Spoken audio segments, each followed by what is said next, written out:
Hello dear student, आज हम आप लोगों को एनिमल किंगडम का ये सेकंड लेक्चर है जिसमें पोरीफेरा पढ़ाएंगे। फर्स्ट लेक्चर में हम क्लासिफिकेशन पढ़े थे और यहाँ पे 1 बाय 1 जितने भी फाइलम हैं उनको हम लोग डिटेल में पढ़ेंगे। तो ये फाइलम का जो एनिमल किंगडम है उसका सेकेंड लेक्चर है। ठीक है, तो यहाँ से हम लोग पोरीफेरा वाला चैप्टर फाइलम स्टार्ट कर रहे हैं। ठीक है, तो पोरीफेरा, ठीक है, यहाँ से जो पोरी होता है इसका मीन्स ही होता है पोर। ठीक है, तो यहाँ लिख देंगे हम पोर्स, और फेरा का मीन्स होता है बियरिंग बॉडी। ठीक है, इसका मीन्स होगा बियरिंग बॉडी। तो यहाँ पे पोर बियरिंग बॉडी हो जाएगा। ठीक है, तो जितने भी हमारे पोरीफेरा होते हैं उनकी बॉडी में पोर पाया जाता है, छिद्र पाया जाता है। ठीक है, और जितने ये जो पोरीफेरा के मेंबर होते हैं उनको स्पंज बोला जाता है, स्पंज। ठीक है, स्पॉन्जेस होते हैं ये। अब ये जो पोरीफेरा है इसकी जो स्टडी की जाती है, यहाँ पॉइंट बना दे रहे हैं, जो पोरीफेरा है इसकी स्टडी को कहा जाता है पैराजूलॉजी। ठीक है, स्टडी को बोलते हैं पैराजूलॉजी, पैराजूलॉजी। ठीक है, और ये जो पोरीफेरा वर्ड था, पोरीफेरा वर्ड, ये साइंटिस्ट थे रॉबर्ट ग्रैंट। ठीक है, तो यहाँ हम लिख दे रहे हैं रॉबर्ट, गिवन नेम इसके द्वारा दिया गया था, तो रॉबर्ट ग्रैंट। ठीक है, रॉबर्ट ग्रैंट के थ्रू ये नेम दिया गया है। 25 में इन्होंने दिया था। अब यहाँ पे कुछ चीज़ें हैं जो मैं इम्पोर्टेंट पॉइंट है जो मैं स्टार्टिंग में ही आप लोगों को बता दे रही हूँ। ठीक है, जो ये पोरीफेरा के मेंबर होते हैं, जो पोरीफेरा के मेंबर होते हैं उसमें सबसे लार्जेस्ट जो होता है, लार्जेस्ट यहाँ लिख दे रहे हैं, लार्जेस्ट वो हो जाएंगे स्पेसियो स्पॉन्जिया। ठीक है, ये नाम है, जो भी ऑर्गेनिज्म है उसका नाम है। लार्जेस्ट पोरीफेरा के जो मेंबर हैं वो हो जाएंगे स्पेसियो स्पॉन्जिया, स्पेसियो स्पॉन्जिया। ठीक है, इसकी साइज़ जो होगी, जो भी होता है, ठीक है, स्पेसियो स्पॉन्जिया ये सबसे लार्जेस्ट होता है, और सबसे जो स्मॉलेस्ट होता है, स्मॉलेस्ट, उसका नाम है ल्यूकोसोलेनिया, ल्यूकोसोलेनिया। ठीक है, ये ऑर्गेनिज्म है दोनों। सबसे लार्जेस्ट हो जाएगा स्पेसियो स्पॉन्जिया और सबसे स्मॉलेस्ट ल्यूकोसोलेनिया। ये सब इम्पॉर्टेंट पॉइंट है। ठीक है, अब नेक्स्ट स्लाइड लेते हैं। अब यहाँ पे जो, यहाँ से हम लोग इसके जनरल कैरेक्टर के बारे में देखेंगे। ठीक है, तो फर्स्ट हमारा हेडिंग हो जाएगा, हेडिंग डाल रहे हैं हम हैबिटेट।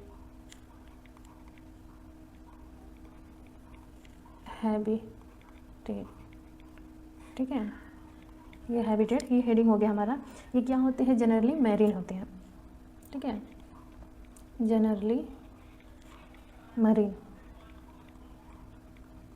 होते हैं, ये समुद्र में पाए जाते हैं, और कुछ होते हैं जो कि फ्रेश वाटर में भी पाया जाता है, उनको आगे हम बताएंगे। ठीक है, और सेकंड हमारा हेडिंग हो जाएगा बॉडी ऑर्गेनाइजेशन, बॉडी ऑर्गेनाइजेशन। ठीक है, तो जो बॉडी ऑर्गेनाइजेशन है इसमें हो जाएंगे जितने भी ऑर्गेनिज्म होते हैं इसमें वो सेलुलर लेवल के होते हैं। ठीक है, सेलुलर लेवल के होते हैं। अब सेलुलर लेवल का मीन्स ये नहीं होता कि केवल एक सेल से मिल के बने होते हैं। ठीक है, यहाँ पे क्या हो जाएंगे, ये मल्टी सेल होंगे। ठीक है, मल्टी सेलुलर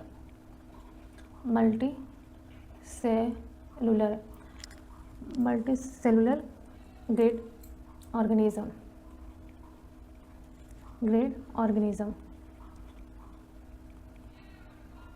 ठीक है, तो ये मल्टी सेलुलर होते हैं, लेकिन ऐसा भी नहीं होता है कि बहुत सारे सेल मिलकर टिश्यू का फॉर्मेशन करें, तो इस लेवल का नहीं रहता है, बस मल्टी सेलुलर होते हैं। अब थर्ड हमारा हेडिंग हो जाएगा सिमेट्री। तो सिमेट्री के बेसिस पे हम देखेंगे ये क्या होता है, इसमें कौन सी सिमेट्री पाई जाती है। ठीक है, तो जो ये ऑर्गेनिज्म होते हैं, पोरीफेरा के जो मेंबर होते हैं वो एसिमेट्रिकल होते हैं। ठीक है, एसिमेट्रिकल ठीक है। इसमें मतलब ये होता है कि बॉडी को किसी भी एंगल से कटे वो 2 हाफ पार्ट में डिवाइड नहीं होगा। ठीक है, 2 हाफ पार्ट मतलब कि ऐसा नहीं कि वो कटेगा ही नहीं, मतलब इक्वल पार्ट नहीं रहेगा उसका। ठीक है, ये होता है। और कुछ में ये कुछ रेयर केसेस हैं, मतलब एक्सेप्शन के तौर पे हैं। तो रेडियल सिमेट्री भी देखा जाता है ल्यूकोसिलेनिया में। ठीक है, रेडियल सिमेट्री इन ल्यूकोसिलेनिया, ठीक है, जो ल्यूकोसिलेनिया है ऑर्गेनिज्म, इसमें रेडियल सिमेट्री देखा जाता है। और फोर्थ हमारा हेडिंग हो जाएगा बॉडी स्ट्रक्चर। ठीक है, तो बॉडी स्ट्रक्चर हो जाएगा यहाँ पे। तो यहाँ पे बॉडी स्ट्रक्चर में हम स्ट्रक्चर बना के आपको दिखाएंगे कि जो इसकी बॉडी होती है वो कैसी होती है। तो हम यहाँ हेडिंग डाल दे रहे हैं बॉडी स्ट्रक्चर। ठीक है, ये हो गया हमारा हेडिंग। तो अब इसके स्ट्रक्चर के बारे में हम लोग देखेंगे कैसे इसके मेंबर होते हैं। ठीक है, तो यहाँ पे जो बॉडी स्ट्रक्चर था, यहाँ पे एक डायग्राम हम बनाएंगे, इसी के थ्रू हम आप लोगों को समझाएंगे। सॉरी, ये थोड़ा सा गलत हो गया। ठीक है, तो ये कोई ऑर्गेनिज्म है, स्पॉन्जेस हैं। ठीक है, ये स्पॉन्जेस का टीएस कटा हुआ है। तो ये ऑर्गेनिज्म होते हैं, इनके बॉडी में जो लेयर होते हैं। ठीक है, ये सारे लेयर पाए जाते हैं। अब यहाँ पे ये जो पोर होते हैं, ठीक है, स्पॉन्ज में, जिसे हम लोग स्टार्टिंग में ही बताए थे कि इसके जो मेंबर होते हैं उनमें पोर पाया जाता है। ठीक है, तो ये छिद्र होते हैं और इस पोर को बोला जाता है ऑस्टिया। ठीक है, ऑस्टिया बोला जाता है इस पोर को। ये वाला जो पोर है इसको ऑस्टिया बोलते हैं। अब ये जो ऊपर वाला पोर है इसको ऑस्कुलम बोलते हैं। ठीक है, ऑस्कुलम बोला जाता है। और ये यहाँ पे बहुत सारे सेल पाए जाते हैं। अभी आगे हम बताएंगे कि कौन कौन से सेल हैं, किसका क्या काम है। ठीक है, यहाँ पे ये सेल पाए जाते हैं, ये सारे सेल हैं। अब इसी सेल में जो होता है, यहाँ पे फ्लैजिलेटेड सेल पाए जाते हैं, ऐसे ऐसे करके फ्लैजिलेटेड सेल होते हैं ये। यहाँ पे हम आप लोगों को डायग्राम के थ्रू बता दे रहे हैं। इनका भी बहुत इंपॉर्टेंट रोल होता है, इससे क्वेश्चन भी बनते हैं। ठीक है, तो ये फ्लैजिलेटेड सेल होते हैं। अब ये जो बीच वाला कैविटी होता है इसको बोला जाता है स्पॉन्जोसेल। ठीक है, स्पॉन्जोसेल। ठीक है, इसको बोला जाता है। अब ये जो सेल होते हैं, ठीक है, यहाँ पे ये इसको बोलेंगे एक्टोडर्म। जो बाहर वाला है इसको बोलेंगे एक्टोडर्म। और ये जो अंदर वाला है इसको बोलेंगे मीजोडर्म। ठीक है, अंदर वाले को बोलेंगे मीजोडर्म, सॉरी मीजो नहीं, एंडोडर्म, सॉरी एंडोडर्म होते हैं। तो ये एक्टोडर्म और एंडोडर्म हो गया। तो जो एंडोडर्म होता है, एंडोडर्म से ये जो सेल लगे होते हैं, ये सेल काफ़ी इंपॉर्टेंट है। इसका नाम है कोएनोसाइट सेल। ठीक है, ये फ्लैजिलेटेड होते हैं, कोएनोसाइट सेल। ये क्या होते हैं, ये फ्लैजिलेटेड होते हैं या तो सिलिएटेड होते हैं ये। और ये हेल्प करते हैं किसमें, इंट्रासेलुलर डाइजेशन में,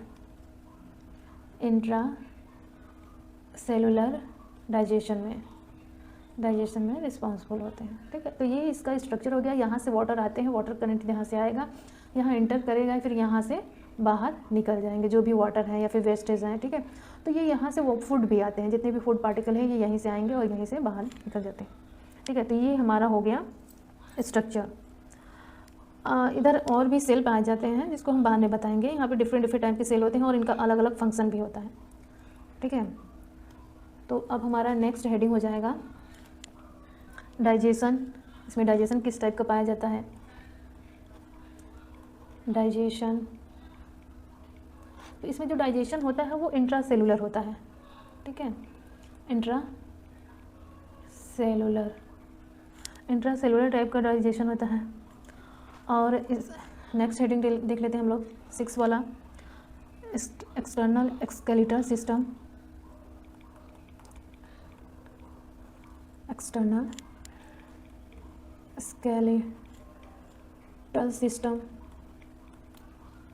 ठीक है, अभी यहाँ पे उसका देखते हैं। तो ये डिफरेंट होते हैं। ठीक है, कुछ होते हैं जिसमें कैल्केरियस होता है, जिससे कैल्शियम कार्बोनेट का बना रहता है, CaCO3 वो है साइकॉन, ठीक है। साइकॉन में ये कैलकेरियस टाइप के पाए जाते हैं, एक्सटर्नल स्केलेटल सिस्टम, ठीक है। तो यहाँ साइकॉन लिख दे रहे हैं हम एग्जांपल के लिए। और कुछ में ये होते हैं सिलिका पाया जाता है, सिलिका का बना होता है। तो यहाँ पे सिलिका होता है यूप्लेक्टेला, ठीक है। यूप्लेक्टेला में सिलिका पाया जाता है, मतलब सिलिका का बना होता है यूप्लेक्टेला, ठीक है। और थर्ड हो जाएगा स्पॉन्जिन फाइबर, स्पॉन्जिन फाइबर, ठीक है, इसका बना होता है। तो इसमें आ जाएंगे एग्जांपल के लिए स्पॉन्जिला,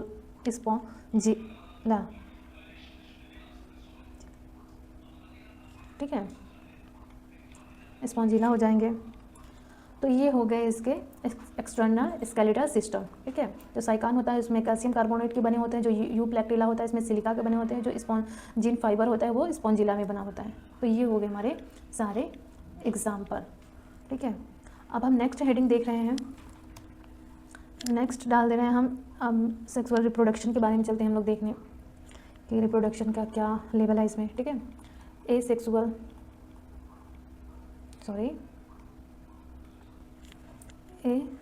सेक्सुअल रिप्रोडक्शन ये पाया जा, इसमें क्या होता है, ए सेक्सुअल रिप्रोडक्शन फ्रेगमेंटेशन के थ्रू होता है, ठीक है। फ्रेगमेंटेशन के थ्रू होगा इसमें ए सेक्सुअल रिप्रोडक्शन।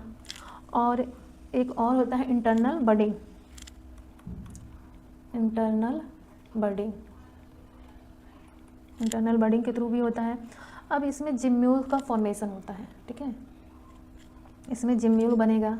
अब ये जिम्यूल्स होता क्या है, ये जिम्यूल्स तब बनता है जब अनफेवरेबल कंडीशन होता है, ठीक है। तो यहाँ हम लिख सकते हैं इन अनफेवरेबल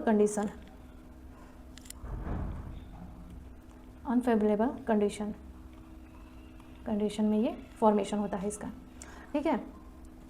अब इससे 8 हो जाएगा हमारा, हेडिंग डाल दे रहे हैं सेक्सुअल रिप्रोडक्शन के बारे में भी देख लेते हैं। सेक्सुअल रिप्रोडक्शन ये हेडिंग है, ठीक है। तो सेक्सुअल रिप्रोडक्शन इसमें क्या होता है, बाई गैमेट की फॉर्मेशन के थ्रू होता है इसमें, बाई गैमेट, ठीक है, बाई गैमेट्स के थ्रू होता है। अब इसमें हम लोग सेक्स देख ले रहे हैं कि क्या होता है, किस टाइप का पाया। तो जो सेक्स होते हैं,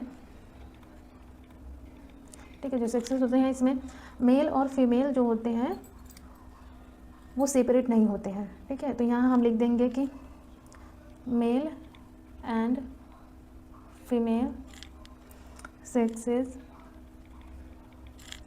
आर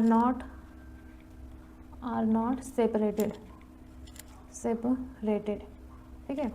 इसको हर्माफ्रोडाइट भी बोलता है इस वर्ड को, ठीक है, हर्माफ्रोडाइट। तो यहाँ लिख दे रहे हैं हम हर्माफ्रोडाइट, ठीक है, जिसमें मेल और फीमेल एक ही में पाया जाए तो उसको हर्माफ्रोडाइट बोला जाता है। अब 9 हो गया हमारा, 9 कैरेक्टर हो गए। अब यहाँ पे 8 वाला जो कैरेक्टर है वो हम देख ले रहे हैं, ठीक है, इंपॉर्टेंट है ये सारे कैरेक्टर। फर्टिलाइजेशन हम लोग देख ले रहे हैं कि इसमें किस टाइप का होता है, हेडिंग डाल रहे हैं फर्टिलाइजेशन, ठीक है। फर्टिलाइजेशन किस टाइप का पाया जाता है, तो फर्टिलाइजेशन इसमें इंटरनल होता है, इंटरनल, ठीक है। इसमें एक कंडीशन पाया जाता है, इंटरनल फर्टिलाइजेशन होता है, लेकिन इसमें प्रोटोगाइनस कंडीशन पाया जाता है, ठीक है। तो यहाँ हम लिख दे रहे हैं प्रोटोगाइनस कंडीशन। अब ये क्या होता है इसके बारे में हम बता रहे हैं आप लोगों को, कंडीशन, प्रोटोगाइनस कंडीशन ये क्या होते हैं इसके बारे में लिख दें। तो इसमें जो फीमेल रिप्रोडक्टिव ऑर्गन होता है वो पहले डेवलप होता है मेल रिप्रोडक्टिव ऑर्गन से, ठीक है। तो यहाँ लिख दे रहे हैं हम फीमेल रिप्रोडक्टिव ऑर्गन डेवलप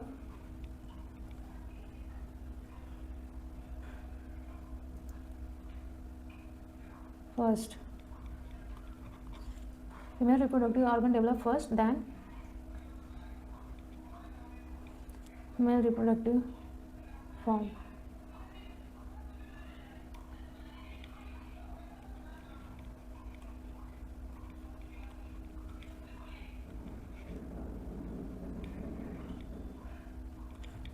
ठीक है। तो ये हो गया हमारा प्रोटोगाइनस कंडीशन। इसमें क्या होता है, मेल रिप्रोडक्टिव ऑर्गन जो रहता है वो पहले डेवलप हो जाता है, उसके बाद हमारा जो फीमेल रिप्रोडक्टिव ऑर्गन होता है वो डेवलप होता है। तो इस कंडीशन को प्रोटोगाइनस कंडीशन बोला जाता है। ठीक है। अगर हम डेवलपमेंट 11 वाला जो हेडिंग है वो है डेवलपमेंट।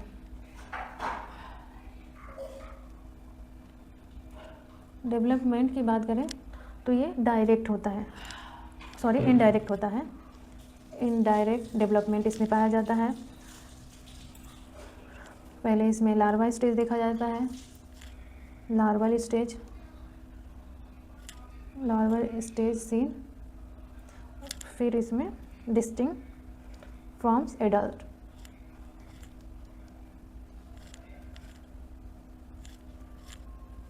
सॉरी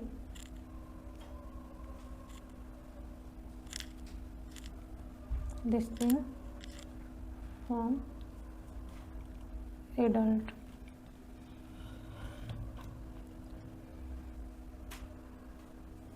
ठीक है। अब हमारा यहाँ पे कुछ इंपॉर्टेंट चीज़ें हैं जिन्हें हम बताएंगे कि कुछ कॉमन नेम है जिसको कुछ स्पॉन्जेस को बोला जाता है उनके कॉमन नेम के अकॉर्डिंग। ठीक है। तो यहाँ हाँ तो कुछ इंपॉर्टेंट है, तो यहाँ हम लिख दे रहे हैं जो स्पॉन्जेस होते हैं, स्पॉन्जेस में भी सॉलिटरी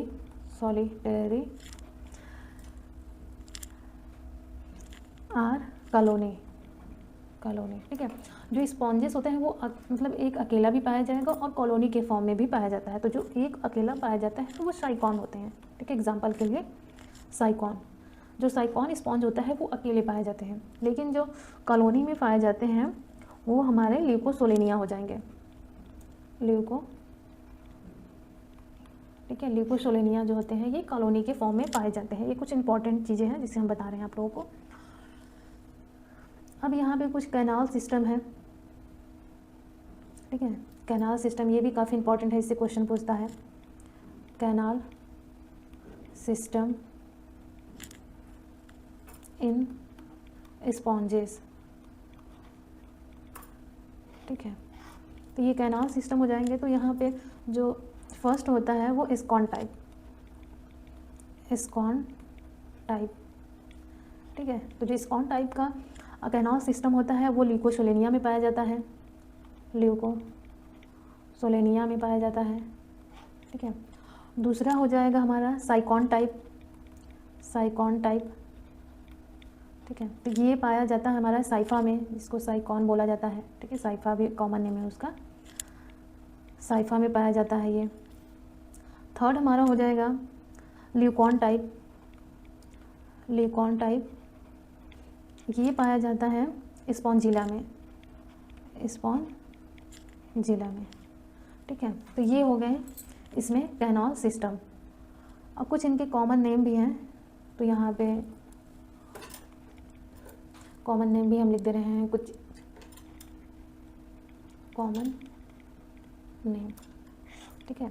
तो कॉमन नेम ऑफ स्पॉन्जेस, इसमें किसको क्या बोला जाता है ये काफ़ी इंपॉर्टेंट होता है, इसमें पूछा जाता है। ठीक है। तो यहाँ हम पहले लिख दे रहे हैं साइकॉन। तो जो साइकॉन होता है उसको बोला जाता है वेडिंग गिफ्ट इन जापान। ठीक है। Wedding gift in Japan. ठीक है। उसमें सेकेंड हमारा हो जाएगा यू ब्लैक टेला।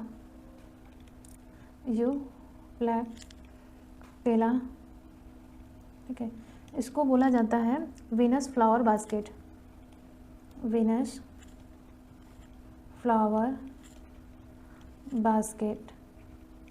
ठीक है। थर्ड हमारा हो जाएगा स्पॉन्जिला। ये जो स्पॉन्जिला होता है ये फ्रेश वाटर में पाया जाता है, बाकी सारे जो मरीन वाटर में पाए जाते हैं केवल यही स्पॉन्जिला होता है जो फ्रेश वाटर में पाया जाता है। तो इसको फ्रेश वाटर स्पॉन्ज बोलते हैं, स्पॉन्ज। ठीक है।